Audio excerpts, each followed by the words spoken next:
Abraham, I want to have this thrilling life experience. I don't want to just pay bills and go through the motions. I want to take it up a notch. And I know you want that for me as well.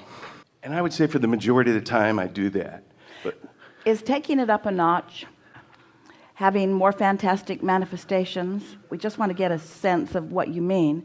Or is taking it up a notch consciously dovetailing with source so that every moment is one of deliberate dance or deliberate cooperative components? Does it feel to you that you're thinking more about things, or are you thinking more about how the experiences feel? I want to go and feel. I want that, more of that connection. And I seem to have it, but I want it more. And I wonder if I'm trying too hard sometimes. I want to experience more. I want to do more. I want to have more fun. Does it seem logical? Does it feel to you like you now know that the emphasis is on focusing rather than doing? Yes. And does it seem logical to you that the focus will lead to action, but it's not the action you're looking for, it's the focus? Yes. I'll have to say, though, that to couch that, I sometimes will say, whoops, I need to be more responsible. I'll catch myself in that. I could be with my granddaughters at the park and hours have gone by and it's like, oh, I probably have to do a little work today. Or I get up in the morning and instead of going to work or starting to work, I'll say, let's go to the ocean. And I catch myself saying, maybe I'm a little irresponsible. And there's a lot of programming or believing that has been taking place. This is not a conversation about no action. It's a conversation about thoughtful, inspired action. And so you have to find that balance. For example, let's say that you've been really after it. You've been being really responsible, diligent in the way that humans are. And so you're not going to the well of resources as much. You're finding yourself feeling depleted. And so you decide that you will take a day and just do something that feels good just to you. So you feel the relief of that depletion.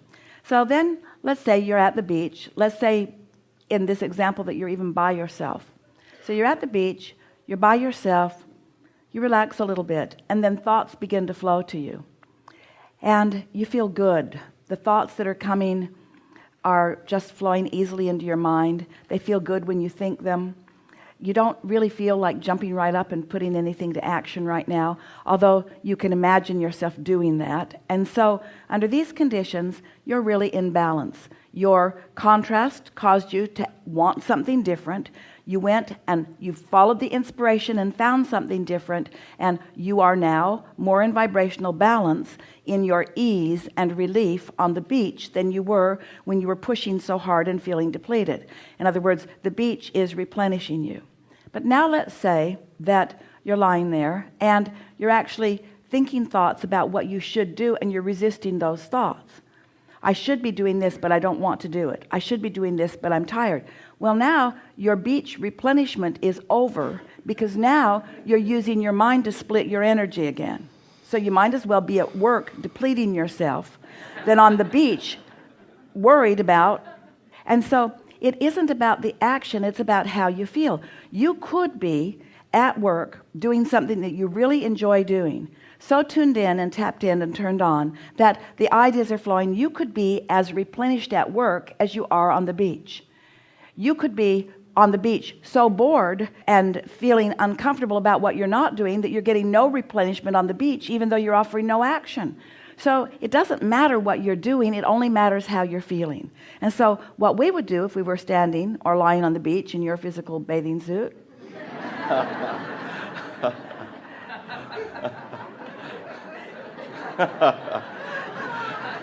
we would care about how we feel, and we'd keep doing whatever feels good until we feel a little edge to it, and then we'd figure out something else. In other words, just keep following the good feeling.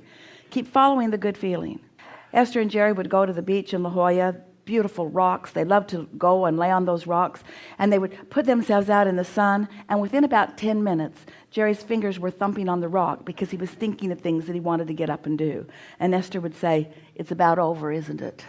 because she knew that he only had so much of that he could stand. In other words, he wanted to follow through with the action of his mind that was moving. And so Esther would try to distract him. Oh, look over there. Oh, look over there. Look over there. But it wasn't very long before his desire to move forward was calling him to something else. So she'd see him sit up, and he'd take his notebook and he'd begin writing, and then before they knew it, they were off again. So it's a matter of finding what feels good and staying there as long as it feels good. Nothing's going to feel good very long, because you are responsive beings and you are being called.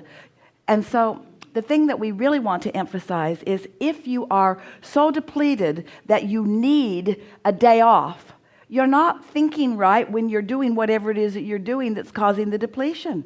You want to be replenishing yourself all day, every day. So often people think that creation is about finding some big thing, their lifelong dream about something, and then finding a way to making it happen, and that's what creation is. What creation is launching a rocket and lining up with it, and launching a rocket and lining up with it. What creation is really about, deliberate creation, is about the balance of energies. Because you could know nothing about any of this, and your life would be filling your vibrational reality full of all kinds of requests. And you could know nothing about this, and Source would be calling together all cooperative components for what you've asked for. You could know nothing about this, and your inner being could be standing there in the fulfillment of all that you are, offering you a vibrational frequency in relationship to what you're offering. You could know nothing about anything if the only thing you knew was that you want to feel good, and you had found out which thoughts feel better than others, and so you were gravitating to the best feeling thoughts. You would be a master of creation and never hear a word about law of attraction. And those around you, if they said, what's the secret to your success? You would say, I just follow the good feeling. I follow my bliss. I do what feels good. And most would criticize you and call you irresponsible, but they don't know how to tap into the leverage that creates worlds either, in most cases, you see. So you have to figure it out for yourself. You have to figure out what feels best. You have to figure out which thoughts take you down the rabbit hole, and which thoughts take you soaring with the eagles. You have to think, which thoughts feel the best to you? Which thoughts feel the worst to you? And then just guide yourself. And then you just get more and more discriminating, more and more picky about what feels good. Because thoughts that felt really good before aren't going to continue to be the ones that call you, because you are moving forward all the time. You are such an evolutionary, you are such an expanding being that you just can't stand still. Life won't let you stop expanding. So really what we talk about all day, every day, is about breaking loose of those habits that are holding you back from where you have naturally gone. That's really all that this is about, you see. And where you're naturally going isn't necessarily being satisfied at work. Often work is the means to which you create the income to really soar the way you want to. It doesn't need to be that way. You can soar in anything. Esther remembers as a child, it was the girls' job when they came home from school to get the house in order before their parents came home from work. And so they would make games of it. They would split the house in half. There were 3 of them, but only 2 at a time because of their age difference were doing this. So they would split the house in half, and they would make up a game. And the game was so fun that cleaning the house was irrelevant. In other words, the house cleaning wasn't what it was about. It was the game that they conjured that the house cleaning sort of dovetailed into. And to this day, Esther plays some of those games while she makes her bed and while she does different things. Just because it's fun. Just because it's fun. Esther says the game was the queen is coming and we must have the castle clean before the queen gets here. And Becky remembers Esther as being the queen. Esther doesn't remember it that way. Esther remembers an outside queen coming. Anyway, anything that it takes to make whatever you're doing fun, yes? Yeah, that's Something more? no, that's really good, as always. Thank you.